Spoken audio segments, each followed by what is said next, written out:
ये रिपोर्टर तो अभी बने कुछ साल पहले। स्कूल में ही इसने कम से कम 100 केसेस सॉल्व किए होंगे। 100 कम से कम सर 200 मान के चलो सर 150 200 मुझे याद है खुद। कम से कम जोड़ूंगा 300। सच्चे साहब, लॉ एंड ऑर्डर्स के कई सारे पिलर्स होते हैं, जैसे पुलिस एक पिलर है, वैसे मीडिया और न्यूज़ भी एक पिलर है ना। अब आप देखिए, आप कितने सारे मुजरिम को तभी पकड़ पाते हैं क्योंकि हम उनके खिलाफ सबूत इकट्ठा करते हैं, है कि नहीं? आप ये बात मानते हैं कि नहीं? तो फिर तभी तो पुलिस और मीडिया जो है वो आपस में मौसेरे नहीं, चचेरे भाई। मौसेरे तो हम है ना, वो चचेरे होते। हाँ, चचेरे भाई। तो आपको भी थोड़ा भाईचारा दिखाना चाहिए ना। बिना जान पहचान के रिश्ता नहीं बनता मैडम। और आप मीडिया से है ना, अपना प्रेस कार्ड दिखाइए। हाँ, मेरे पास कार्ड है, मेरे पास बिल्कुल है। हाँ तो दिखाइए, निकालिए कार्ड। निकाल कार्ड। कहाँ है कार्ड? कार्ड कहाँ है कार्ड? मुझे क्या पता है कहाँ कार्ड है। तू भूल गई ना जल्दी जल्दी में टेबल पर। बट हमारे पास एक कार्ड है। हाँ, एक कार्ड है हमारे पास। कहाँ है कार्ड? कहाँ है कार्ड? मेरे पास है सर, मेरा कार्ड। विराज। हाँ तो विराज जी लगाइए अपने एडिटर को फोन और बात करवाइए मुझसे। उनकी इतनी तो पहुंच होगी कि वो हॉस्पिटल के एडमिन से बात कर ले और उन्हें समझा दे कि वो अपना कंप्लेंट वापस ले ले। इंस्पेक्टर साहब, अब तो आप ऐसे बात कर रहे हैं जैसे आपने कभी अपने बॉस को बिना बताए कोई कदम नहीं उठाया होगा, या कभी आपने कोई कदम उठा लिया और उससे केस सॉल्व हो गया तो आपको शाबाशी नहीं मिली होगी, है ना? ऐसा होता है क्या? दीदू, दीदू तू ठीक है ना? हाँ, मैं ठीक हूँ। इंस्पेक्टर, आपने मेरी बीवी को किस जुर्म में अरेस्ट किया? राघव, मैं संभाल रही थी, आप क्यों आए?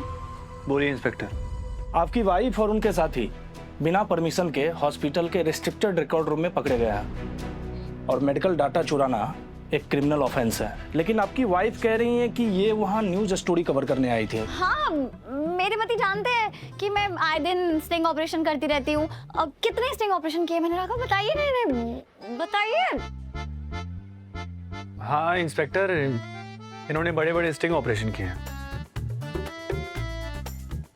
इन्वेस्टिगेटिव रिपोर्टिंग में अच्छा खासा नाम है इनका। अच्छा खासा नाम? सर कितना बड़ा नाम है, समाज के लिए कितना कुछ किया आपको पता है? इतने बड़े बड़े केस सॉल्व किए हैं इन्होंने। और ये देखो, इनके हस्बैंड, ये दोनों एक दूसरे के काम की कितनी इज्जत करते हैं। ये दोनों ना मेड फॉर ईच अदर हैं। और इतने बड़े बिल्डर आपसे बोल रहे हैं कि ये इन्वेस्टिगेटिव रिपोर्टर हैं, और आपने सर क्या किया?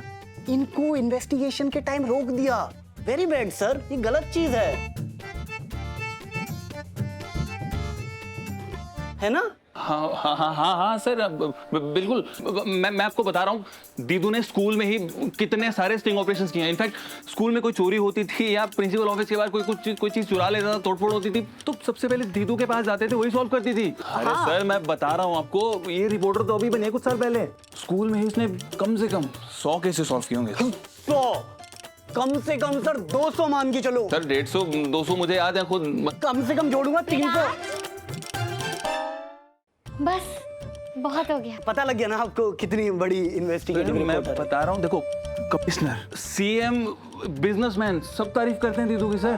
लेकिन मैं विराज थोड़ा सा कंफ्यूज हूँ कि आपने सुना नहीं दीदू के बारे में? लगता है शहर में नहीं है सर, वरना क्या है ना, मैं भी कोई छोटा मोटा रिपोर्टर नहीं हूँ। मैं आपका इंटरव्यू कर चुका होता अभी तक तो 3-4 बार। मैं अच्छा ठीक है, इंटरव्यू बाद में करेंगे। लेकिन रित जी, आप वाकई किसी क्राइम को बाहर लाना चाह रही थी तो अगला कदम सोच समझकर उठाइएगा। इसमें हम दोनों की नौकरी बची रहेगी। सर, आज जो आपने ज्ञान दिया है ना, मैं जिंदगी भर याद रखूंगी। सर, मैं तो घर जाके डायरी में लिख लूंगा। और सर, मैं इनकी दीवार पे जाके लिख दूंगा। और वो दीवार मैं इनको दिखाता हूँ। क्लियर हो गया सर? ठीक है, कांस्टेबल खोल दो। Thank you sir. Thank you sir. Thank you so much. Thank you. Sir ID card